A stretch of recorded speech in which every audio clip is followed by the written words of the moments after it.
déçu genre un jour avant de le voir, c'est que c'est un film musical. C'est un peu comme une comédie musicale, mais pas vraiment, parce qu'ils chantent pas non plus tout le temps dans le film, et c'est plutôt, ça sert au film, c'est pas non plus juste pour faire une comédie musicale. Alors, et en acteur, en actrice surtout, nous avons Zoé Saldana qui est magistrale dans ce film. Elle joue le rôle de Rita Mora Castro. Nous avons aussi Carla Sofia Gascon, donc l'actrice qui joue du coup Emilia Pérez, et Selena Gomez qui joue Jessie Del Monte. Après, je vais pas vous dire non plus tous les acteurs, mais voilà, vous voyez un peu le genre d'acteurs qu'il y a. Alors, en termes de synopsis, surqualifiée et surexploitée, Rita, donc Zoé Saldana, use de ses talents d'avocate au service d'un gros cabinet plus enclin à blanchir des criminels qu'à servir la justice. Mais une porte de sortie inespérée s'ouvre à elle. Aider le chef de cartel Manitas à se retirer des affaires et réaliser le plan qu'il peaufine en secret depuis des années. Devenir enfin la femme qu'il a toujours rêvé d'être. Alors vraiment, déjà la bande-annonce m'avait vraiment beaucoup hypé. Il y a plein de scènes qui sont vraiment belles, je trouve, à voir, en termes de décor, de façon dont c'est tourné. C'est très, on est vraiment pris dedans, je trouvais. J'ai l'impression d'être dans le film avec eux en fait. Et même, c'est un film haletant, palpitant, je trouve. Je me suis pas ennuyée une seule seconde. Alors je vous parle de ça, mais j'avoue que c'est le film que j'ai vu il y a le plus longtemps, donc c'est un peu loin. Mais ce que je sais, c'est que j'ai vraiment beaucoup aimé toutes les questions de... il y a sur tellement de choses en fait, il y a plein de thématiques dans ce film. Notamment le fait de se racheter de ce qu'on a fait dans le passé. Bon, bien sûr, la transidentité, etc. Je sais pas si c'est le bon terme. Enfin voilà. C'est vraiment, si vous devez le voir, franchement regardez-le. C'est un film qui, je trouve, est surprenant et rafraîchissant surtout. J'ai jamais vu un film dans ce style là du tout. Alors je crois que pas avoir vu d'autres films de Jacques Audiard. Je crois qu'il a fait Un prophète ou Le prophète et De rouillé d'os, d'ailleurs, que je n'ai jamais vu alors que j'ai toujours rêvé de le voir.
Les décors sont beaux, ça y a pas de souci sur ça. L'histoire elle est bien en vrai, mais je sais pas, je suis un peu restée sur ma faim, je sais pas pourquoi. Limite j'ai failli m'endormir, pour vous dire. Je sais pas si c'est moi qui suis dur aussi. La majorité des gens ont trouvé ce film bien, mais sans plus. Je sais pas, ça faudrait voir. Dites-moi dans les commentaires si vous avez vu d'ailleurs ces deux films, donc Emilia Pérez et Beetlejuice. Vraiment, je sais pas, en fait, je sais pas, j'arrive pas à définir ce qui m'a manqué. Parce qu'il y avait tout, il y avait des décors, des acteurs, une histoire quand même originale, je trouve. Je vais pas trop vous spoiler, donc c'est pour ça que je ne parle pas trop, mais je sais pas pourquoi j'ai pas été non plus transportée. Je sais pas, c'est bizarre. Après c'est un univers, hein, Tim Burton, peut-être que j'adhère pas trop à l'univers, je sais pas. Voilà. Ensuite, un autre film que j'ai vu au cinéma, en plus c'était une des seules fois où j'allais au cinéma avec ma mère et mon beau-père. Nous avons vu du coup tous ensemble en famille Juré numéro 2 de Clint Eastwood. J'ai pas besoin de le présenter non plus.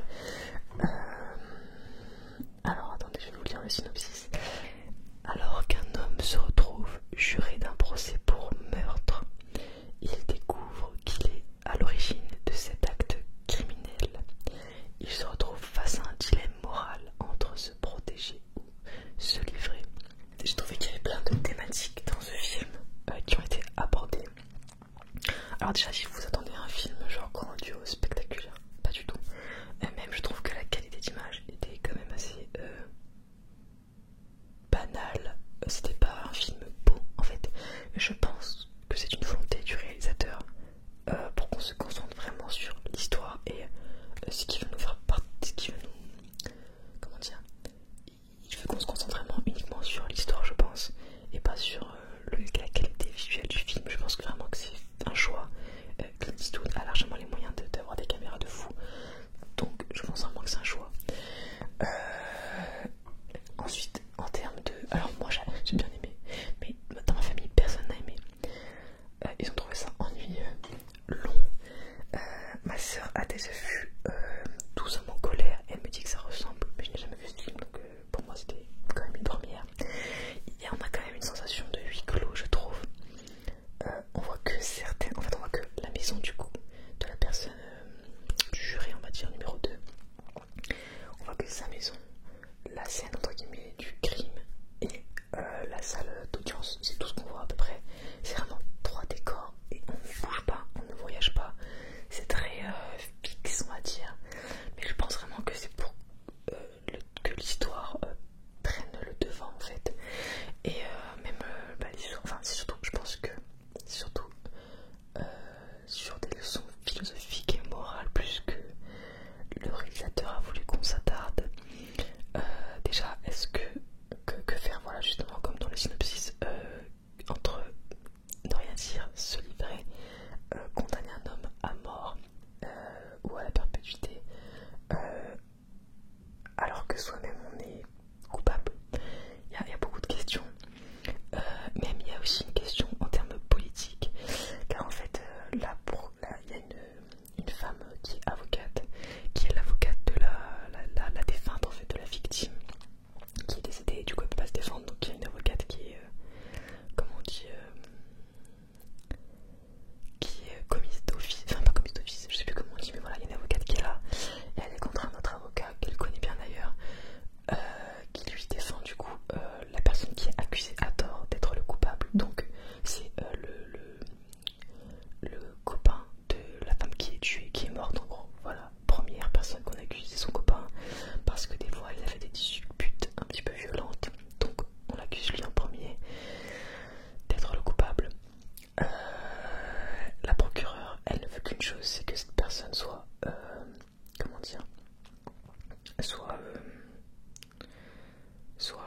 jugée coupable, car ça mettra en avant sa propre campagne. Donc la procureure, elle, tout ce qu'elle veut, c'est ça. À un moment donné, on comprend qu'elle a des doutes sur le fait qu'il soit vraiment coupable. Mais la question est donc de savoir est-ce qu'elle va vraiment faire quelque chose. Car du coup, ça pourrait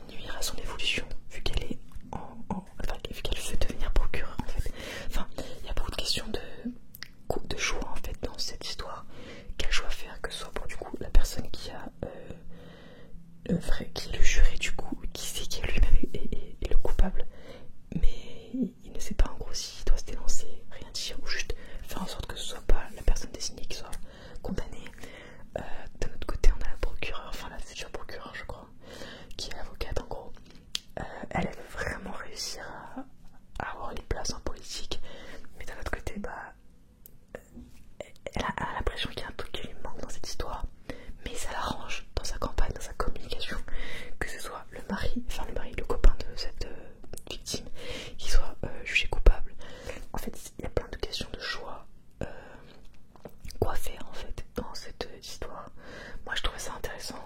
Après oui, c'est sûr que c'est pas un film que tu vas aller voir déjà pour te détendre, ça te détend pas, ou alors pour juste chiller. Non, il faut vraiment regarder ça avec intérêt et avec comment dire, avec une vraie réflexion derrière, et pas juste regarder un film comme ça bateau quoi. Enfin voilà. Donc moi j'ai bien aimé. Après apparemment ça ressemble à 12 ans en colère, donc je sais pas, dites-moi dans les commentaires ce que vous en avez pensé si vous l'avez vu.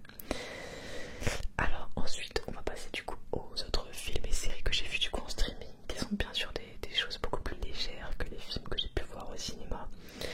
Alors j'ai regardé du coup donc j'ai enfin regardé Doctor Strange Multiverse of Madness.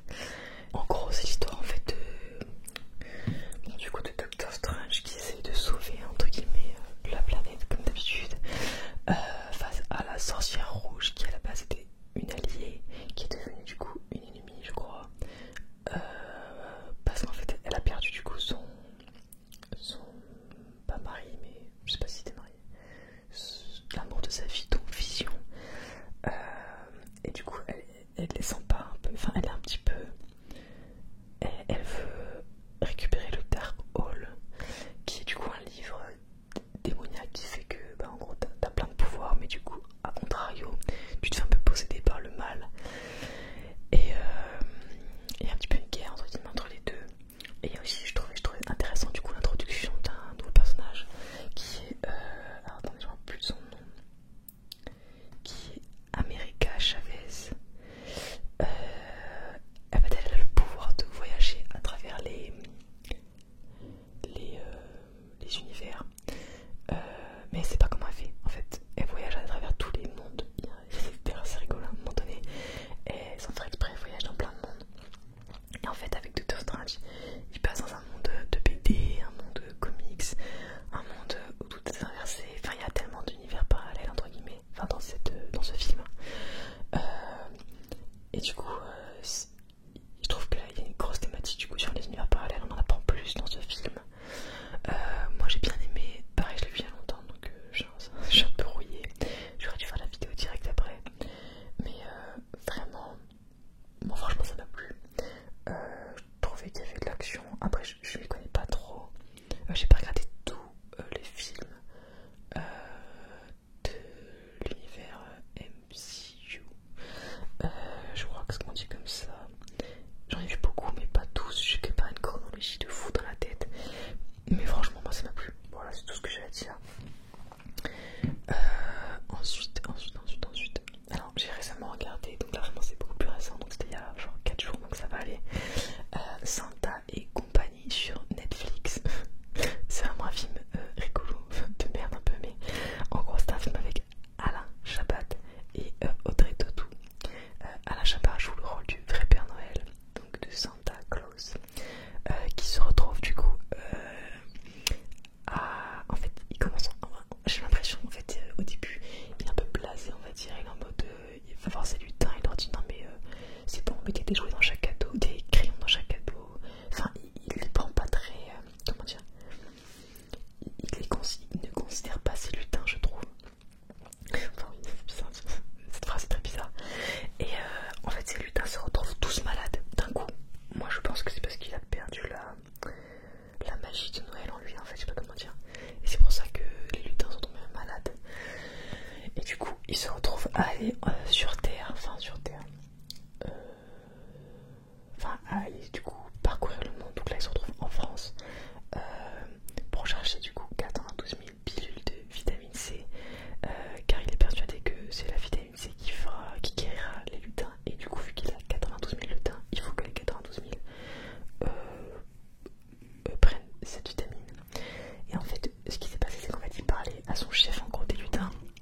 lui a dit ouais mais t'es décrié, enfin en gros il montrait qu'ils s'en foutaient un peu d'eux quoi.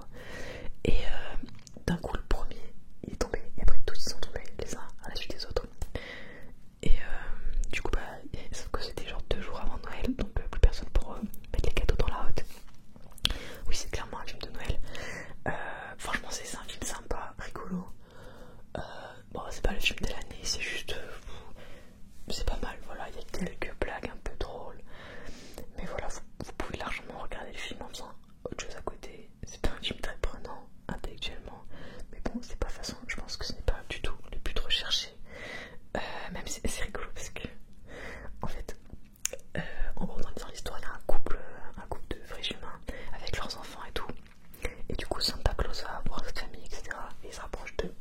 Et d'ailleurs, le Père Noël apprend enfin à connaître les enfants et ne pas juste les voir la nuit, quoi, quand ils dorment le 24, dans la nuit 24-25. Donc c'est rigolo.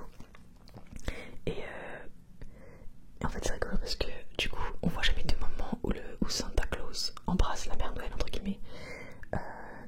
Je pense que c'est vraiment pour respecter une genre de comment dire, de symbolique autour du Père Noël et de la Mère Noël. Alors que dans le film, on voit bien sûr le couple d'humains, s'embrasser, etc. Mais on dirait vraiment que c'est fait exprès pour garder ce côté symbolique en fait du truc. Donc du coup, ça m'a pas fait rire. Il y a plein de sous-thématiques qui sont quand même abordées malgré tout dans ce film qui a l'air vachement où on pose au cerveau. Donc je vous invite quand même à le regarder. Mais bon, c'est vraiment un film voilà, pour rigoler, quoi, pour passer le temps. Ensuite, j'ai vu récemment Merry Gentleman sur Netflix. Pareil, il est sorti il y a pas longtemps. Donc c'est avec l'acteur qui jouait dans Les Frères Scott, Chad Murray, je crois. Voilà, Chad Michael Murray. Voilà. Alors, vraiment bon, c'est pas le film de l'année, mais c'est un film sympa à regarder. En gros, le synopsis, c'est pour sauver le petit lieu de spectacle de ses parents dans une ville de province. Une ancienne danseuse de la grande ville décide d'organiser une revue de Noël entièrement masculine. J'avoue que bon, des fois il y a des scènes un petit peu longues. Genre c'est bon, on a compris qu'ils dansent. Enfin, en fait si t'es une fille et que tu veux juste regarder des mecs danser à moitié, enfin torse nu et tout, franchement tu vas kiffer. Si t'es un mec, ne regarde pas. Enfin je vois pas trop. À moins que t'aimes les hommes. Enfin c'est sympa mais voilà, il y a plein de moments où tu vois juste des mecs danser nu ou qui font des shows, donc bon voilà. Mais vraiment c'est sympa mais c'est vraiment pas tout est très attendu. Enfin, mais après c'est comme tous les films de Noël, j'ai l'impression que dans tous les films de Noël on sait déjà ce qui va passer ce qui va se passer dès les premières secondes du début de l'histoire en fait. Donc c'est ça que je reproche un petit peu, mais bon, c'est pas grave. Ensuite, je suis en train de regarder actuellement donc sur Disney Plus Agatha All Along. Alors, il faut savoir que j'avais beaucoup vu d'affiches. Vous savez, l'affiche, on voit sa tête avec du violet derrière, et je sais pas, l'affiche ne m'inspirait pas. Après, je savais pas du tout de quoi ça parlait. Et d'ailleurs, finalement, c'est bien que je regardais. Enfin, c'est quand même lié en fait à Doctor Strange, etc. Enfin, de loin, mais bon, voilà. Alors, je vais vous dire, je sais pas ce qu'ils disent d'ailleurs dans le synopsis. En fait, j'ai regardé parce que mon frère a commencé à regarder et il m'a dit, ouais, j'aime trop et tout, j'ai kiffé et tout. Du coup, je me suis dit, bon, je vais regarder. Alors, Agatha. En fait, c'est sur l'histoire du coup de Agatha, qui est du coup apparemment une très grande sorcière qui a combattu Wanda. Et apparemment Wanda l'aurait mis dans un sort de, on va dire, de distorsion qui fait qu'elle croit, déjà elle a perdu ses pouvoirs déjà, Agatha, et elle croit qu'elle est juste une humaine normale et qu'elle est flic. D'ailleurs c'est très drôle parce que quand elle joue la flic, elle joue vraiment la flic un peu beauf, vraiment c'est tellement drôle. Et en fait bon, il y a un garçon, un jeune garçon qui vient en fait la libérer de ce sort. Ça je vous le dis parce que c'est dans le premier épisode.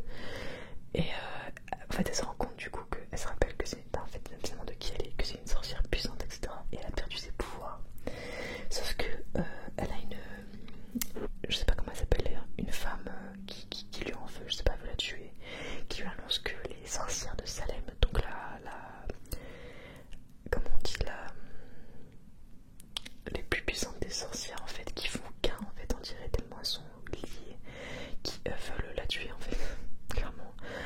Donc elle va partir à la recherche de ses pouvoirs en prenant la route des sorcières. Donc il va y avoir plein d'épreuves, etc. Elle va pouvoir créer un groupe de sorcières